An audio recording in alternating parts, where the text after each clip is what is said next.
it's a little bit of a longer clip. It's 2 minutes and 40 seconds. But I think we get a lot of good information out of Mathew Barzal in this clip. It's twofold. The first part is how excited he and seemingly the team was about the idea of adding Matthew Schaefer. And then in the second half, talking about Long Island in particular. So again, thought it was kind of worthwhile to share here. So let's pull this up and we'll react to Mathew Barzal on the Foreplay Pod. Yeah, dude, it's all. I mean, I love the fact that you cemented yourself here on Long Island. You could have went elsewhere. You ended up signing a massive extension here, and to that, like to show that commitment to the Islanders, like you're a young, flashy type of player. Like you've got this whole thing going for you, and you picked the Islanders. Like that's huge for the franchise, and now to have these young guys now build around you, because it felt like you guys are good, and obviously I'm always going to talk highly about the Islanders, but like it felt like you were reaching this tipping point of like you're never going to be able to make it to the next level. And I don't know if you agree with that, but it's like now there's like that fire's like starting to get thrown in now. Like the coals are starting to get thrown on the fire. We're starting to build now. I see it from the fans. Like that development camp was sold out 4 days in a row. Like that wasn't happening. Things were starting to teeter off. Like this is what we needed. Yeah, immediately when we won the lottery there, like I remember Zeker called me and we were just like, this changes the entire direction of our franchise, man. Just to get like the best player, especially in a draft where like, you're getting a stud. Yeah. Like, who knows if he's generational or not. I obviously hope he is. Like the way he skates, he could be. So, but yeah, I mean, they're obviously younger, so it's hard to win in this league as a younger team, but there's definitely a plan in place. I think with these kids coming in, when Schaefer and Aitchison and this Eklund kid and a few of these other prospects too, like Yzerman, Ritchie, and Nelson, like, man, 2-3 years from now we could be. I think there's a really bright future for us. So I'm pumped that I'm signed long term, and this kind of thing happened with 6 more years left on my deal. And another thing too is like, it's so underrated on the island.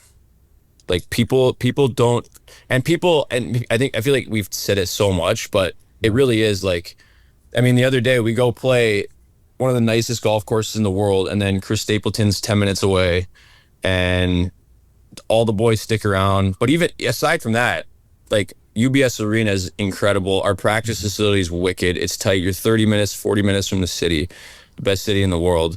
And everything else like in between. So, and the thing is, like, there's a bright future. Like we got a solid team as well. So, I mean, yeah, I always tell people it's top 10 in the league. Top 10 in the league. Dude, boom. I'm going to steal a line from my good buddy Mitch. Right in the veins, please, on that.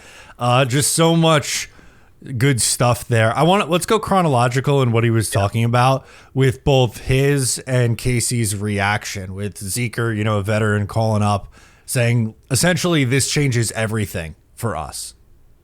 Yeah, I just wanted to mention right before I wasn't watching. I listened to the whole spot. Thank you, Matty D, for giving me the timestamp from when he starts talking puck, because I can't talk golf. I hate the sport in general, and I hate watching it or listening to it. Anyways, all right. So listening to, at first I thought they were speaking to Anders Lee. He sounded like Anders Lee for the first like minute. I can see why you say that.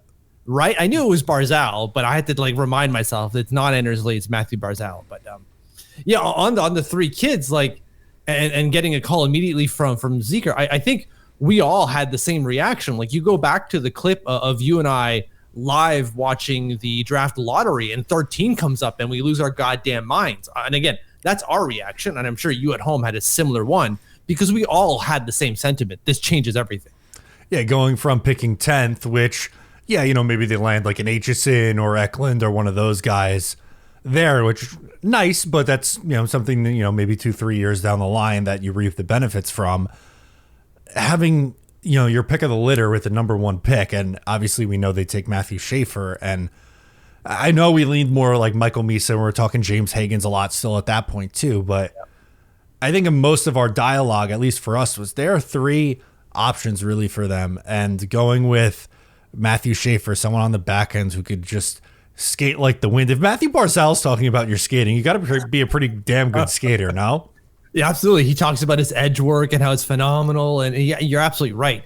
And I want to reiterate, when we say it changes everything, it's not that it immediately makes us a contender overnight. Is that it changes, like Frankie was saying, like changes how we feel about the franchise, right? Because going into the offseason was like, yeah, sure, we get a top 10 pick, but it was like there was no direction. There was no there's no direction. Right, yeah, we weren't confident in how things were going to be shaping up. Yeah, we were doing stuff, but like to what aim?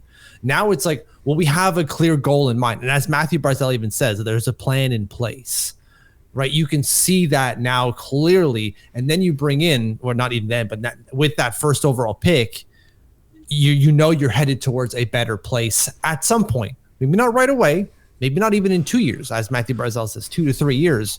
The future is bright, is what he says.